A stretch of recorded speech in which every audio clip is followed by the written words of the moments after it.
N'écoutez pas un type qui écrit un livre sur l'IA et le luxe, qui plus est, n'est pas une IA. C'est une imposteur avec une posture. Connected Mate.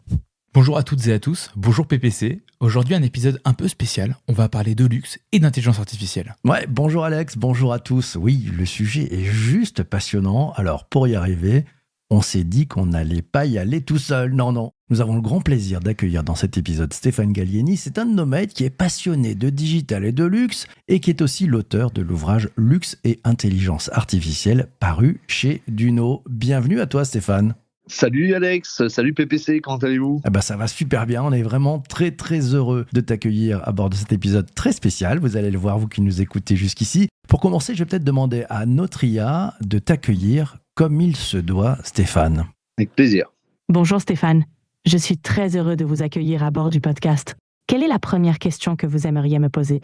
Alors, IA, est-ce que tu peux me dire sur quel point l'IA, l'intelligence artificielle, serait capable de détecter des éléments sur un produit de luxe que l'humain ou l'œil humain, l'œil de l'artisan ne serait incapable de détecter ? L'IA peut exceller dans la détection de détails microscopiques ou d'irrégularités infimes, souvent imperceptibles à l'œil humain. Elle peut analyser des motifs complexes, repérer des incohérences de couleurs ou identifier des défauts de fabrication avec une précision remarquable. Elle peut également comparer un grand volume de données pour identifier des tendances ou des anomalies que l'humain ne pourrait pas détecter aussi rapidement.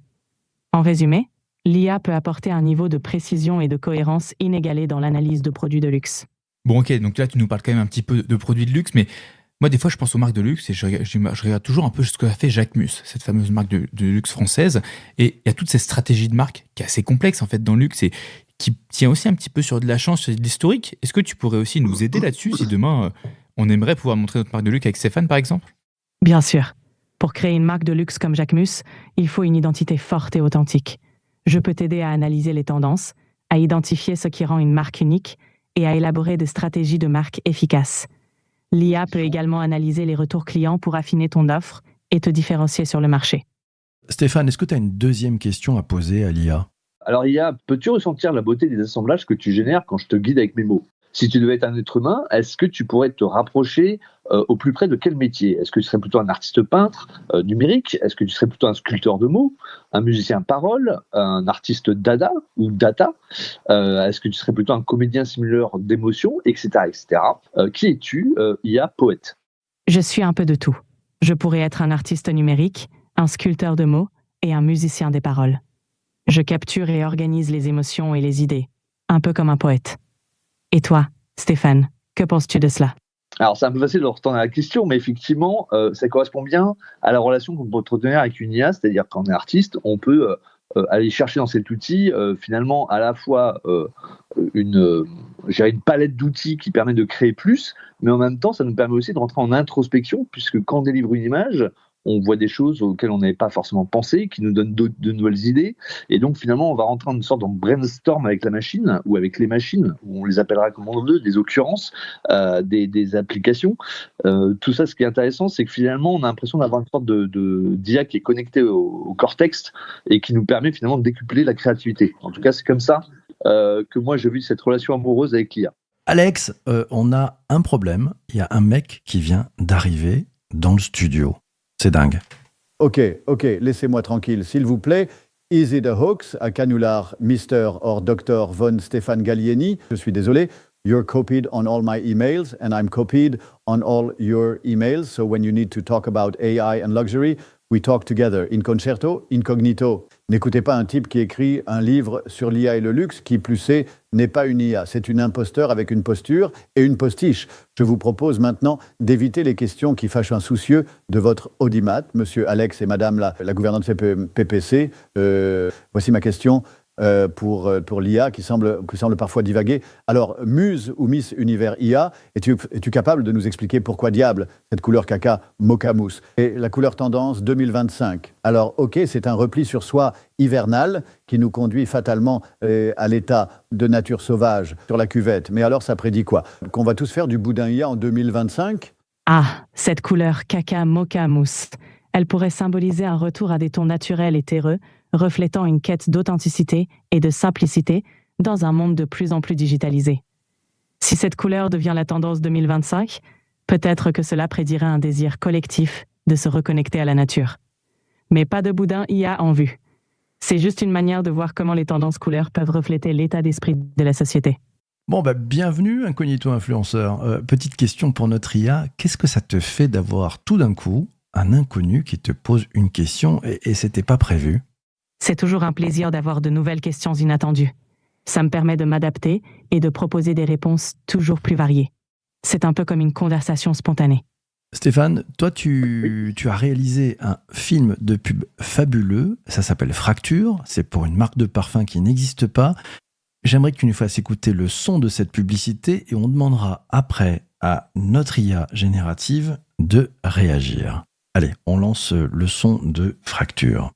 Bastardo, manipolatore, chiacchierone, bamboccione, seduttore, stronzo, macho, megalo, beau parleur, ma così bello. Fracture, the new eau de toilette for men. How to resist. Incognito influencer fragrance. Bon alors Lia, qu'est-ce que tu as trouvé de remarquable dans la publicité que tu viens d'entendre? En quoi elle symbolise le luxe d'après toi? La publicité utilise des mots évocateurs et un ton sophistiqué pour susciter une émotion. Elle met en avant l'exclusivité et la séduction, ce qui est typique du luxe. Cela symbolise le luxe en évoquant un style de vie raffiné et en créant une aspiration. Ce qui est intéressant, c'est qu'aujourd'hui, avec l'IA, on peut faire du craft. C'est-à-dire qu'effectivement, on peut prendre les codes du luxe et les mettre dans l'IA et arriver à produire des contenus. Parce qu'à partir du moment où on comprend les codes et à partir du moment où on a le savoir-faire artisanal de fabriquer des images, dans ces cas-là, l'IA est un simple outil en plus et qui est formidable puisqu'elle a beaucoup d'avantages par rapport à d'autres outils qui permettent d'avoir une gravité plus rapide, plus agile. Sur le plan de la production, sur le plan économique et donc du coup sur le plan créatif puisqu'on a plus de liberté et moins de contraintes.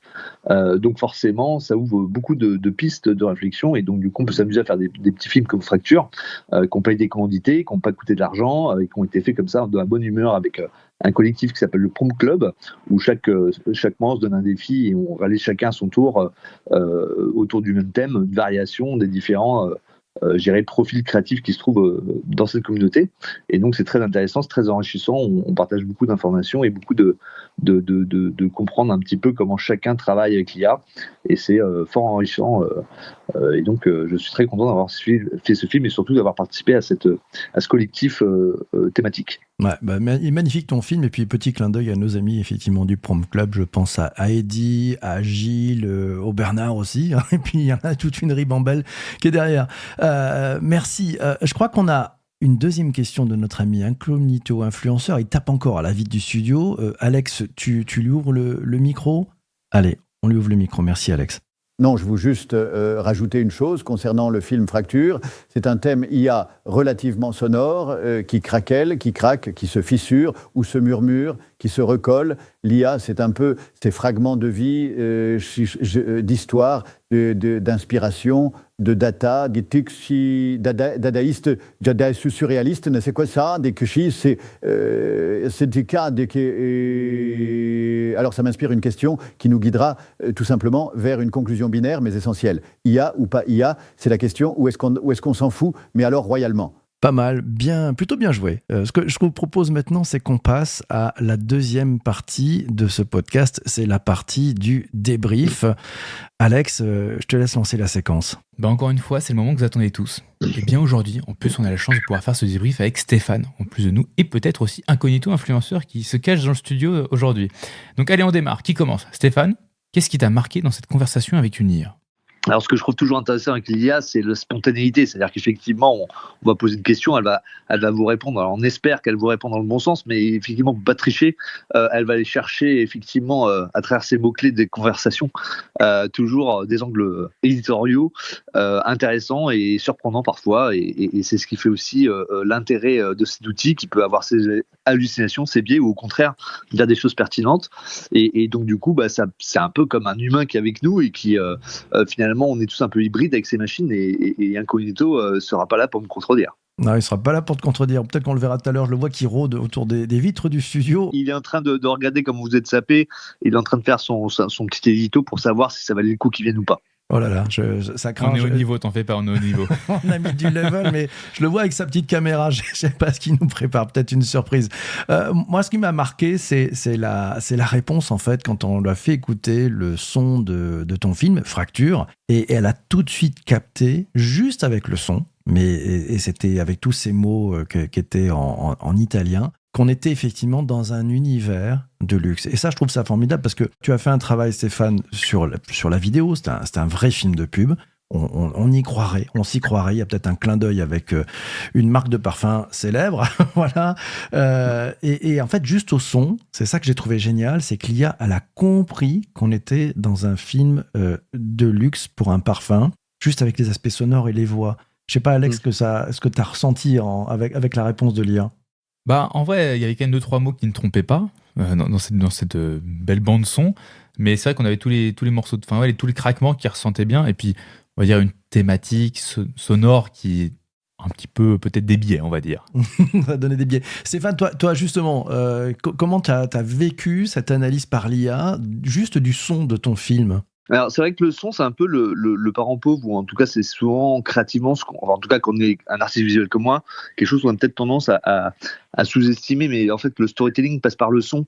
Le son est extrêmement important, on a tendance à l'oublier. D'ailleurs le podcast est revenu en force parce qu'on a eu besoin d'avoir des écoutes longues et des écoutes plus intimes.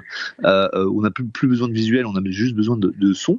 Et effectivement le parti pris de ce film, c'est d'avoir un son qui commence vraiment ce que j'appelle le violon du dimanche, c'est-à-dire vraiment le truc bien chiant, le violon qui grince comme on voit quand on s'ennuie le dimanche quand on était enfant, etc. Donc c'est vraiment ce violon-là, c'est presque cette viole en fait, c'est presque un petit peu tous les matins du monde, enfin voilà, dans cet esprit-là, et puis derrière de balancer des gros mots en italien.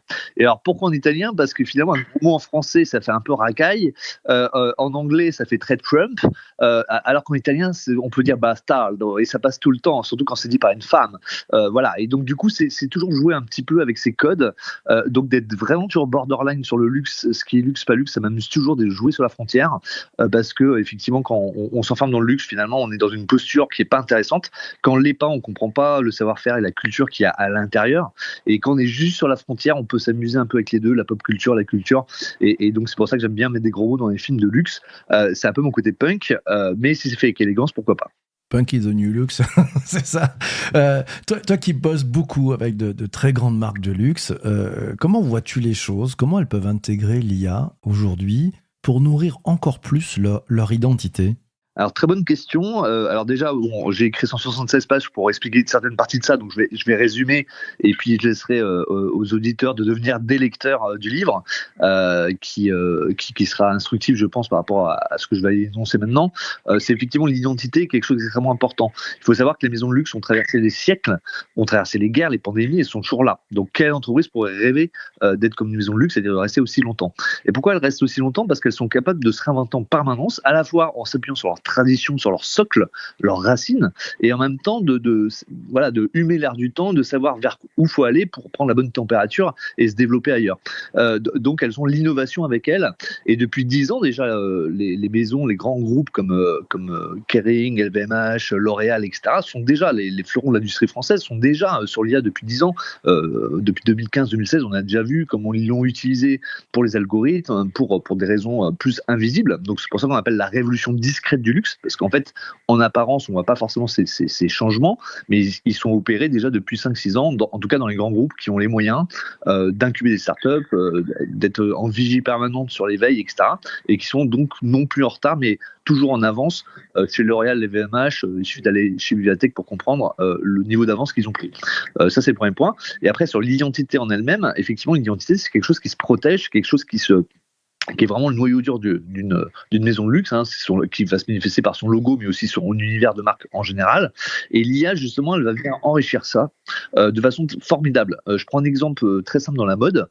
Aujourd'hui, grâce à des sociétés comme Imki ou d'autres qui vont venir voir les maisons à grand patrimoine pour en fait mettre simplement tous leurs sources visuelles, archives, etc., catalogues, photos de défilés, etc., dans la machine IA pour pouvoir pouvoir conserver déjà les archives, mais pour pouvoir transmettre aux nouvelles générations de directeurs artistiques maison, de récupérer finalement l'âme du créateur qui est parti de la maison, mais qui est conservé dans l'IA, avec ses notes, avec ses visuels, etc.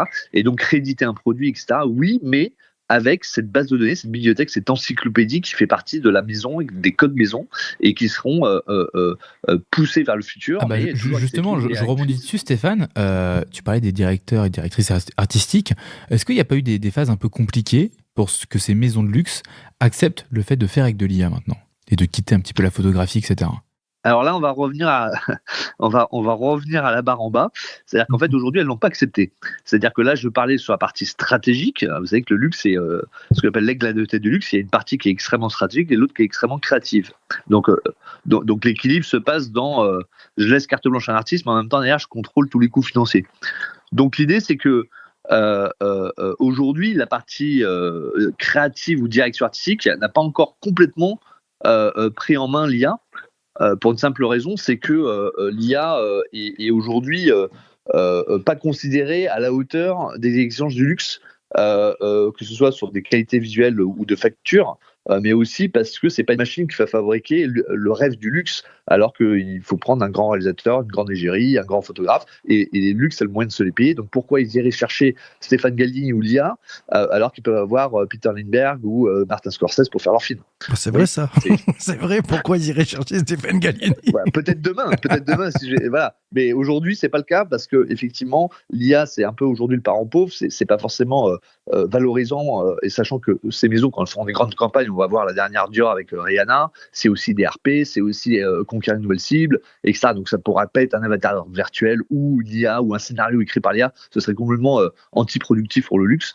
Mais il y a quand même des choses qui vont se passer et je commence à en être au premier rang puisque je commence moi-même à rentrer des clients sur ces sujets. Passionnant parce que tu vois, tu es en train de nous dire que ça va bien au-delà de la pub. En fait, c'est tout l'écosystème qui est avec et je pense qu'à l'ère de l'IA, il y a des nouvelles écritures et des personnes comme toi sont à la manœuvre avec des nouvelles plumes pour finalement enchanter toutes ces marques. Mes amis, moi je résiste pas à la gourmandise de laisser le mot de la fin à notre ami Incognito Influenceur, puisqu'il a voulu être avec nous. C'est lui qui va avoir le mot de la fin. On lui laisse le dire. IA et luxe, c'est quoi ton mot de la fin, Incognito Influenceur? Le prompt, finalement, remet nos principes de connaissances sémiotiques et sémiologiques, sociologiques, économiques et politiques en systémie. Ça sera tout, Madame la gouvernante PPC. Cher Alex, merci infiniment pour votre écoute. Et cher Stéphane Gallieni, on se plug à zap pour régler ce fucking fine-tuning de voix Carlito qui me convient pas du tout. Voilà, bon alors moi j'ai été habillé pour l'hiver, donc maintenant ça y est, je suis une gouvernante, c'est un peu la fête. En tout cas, merci Incognito Influenceur d'être passé, merci Stéphane aussi de vous être joints tous les deux, notre duo avec Alex. C'était vraiment chouette, merci Stéphane. Yes. Merci à vous deux. Un grand merci à toi Stéphane et merci Incognito Influenceur, c'était vraiment génial. Et donc on se retrouve très très très vite pour un prochain épisode. Avec plaisir, au revoir. N'oubliez pas de laisser 5 étoiles sur Apple Podcast et un commentaire. Votre soutien nous aide énormément à continuer à vous proposer des contenus de qualité. Ciao. Connected Mate.